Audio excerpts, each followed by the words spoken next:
My question is, given all these demotions, what is your personal religion? Or is there any type of God to you? Like, is there a purpose, given that we're just sitting on this speck in the middle of this sea of stars?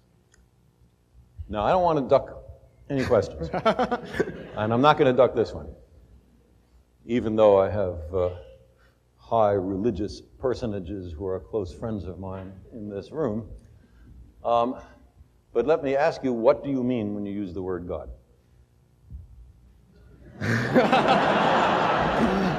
Well, I guess what my question, it's like, is there a purpose for, I mean, given all these demotions, why don't we just blow ourselves up? Why don't we? Yeah, what is our purpose? I mean... Let me turn the question around. If we do blow ourselves up, does that disprove the existence of God? No, I guess not. I mean, it'll be a little late to make the discovery, but still. Yeah. I guess what I'm asking is, since as we kind of make God almost go away in this, as he, through these demotions, and I don't mean he, because who knows what God is, but still saying it makes it sort of icky, doesn't it? Yeah, it's tough. We like it to be a he, don't we? Yeah. We've been trained to think of it as a he. It seems that through the ages, humans have created a mythological framework that has always often involves some kind of higher spiritual powers. And as every human culture has done that. As that goes away, as we know more and more that, and it seems harder and harder to prove that anything might exist like that, where does that leave us? On our own.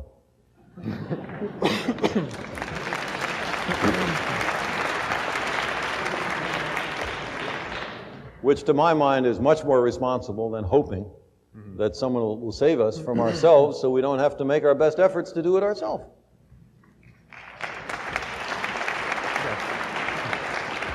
And if we're wrong, and there is someone who steps in and saves us, okay, that's all right. I'm for that, but we, hedged our bets. It's Pascal's bargain run backwards. I'll say another word. The word God covers an enormous range of different ideas, and you recognize that in the way you phrase the question.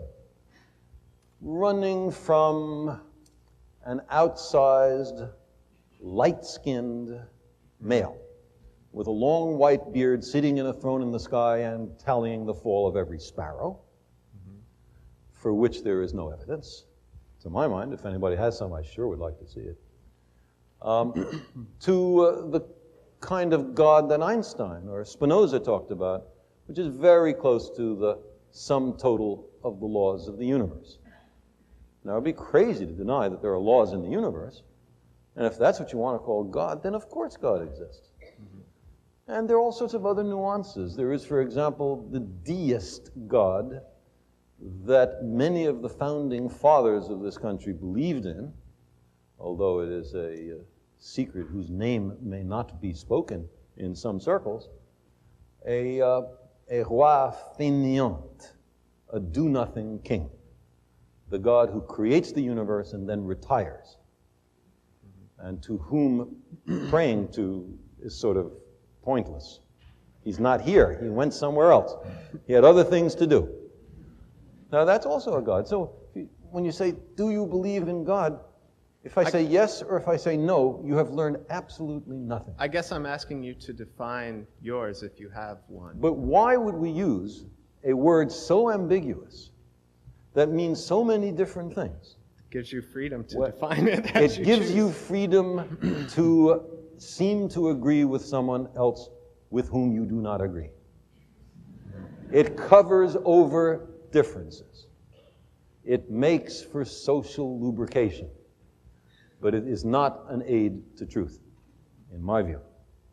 And therefore, I think we need much sharper language when we ask these questions. Sorry to take so long in answering this, but this is an important issue.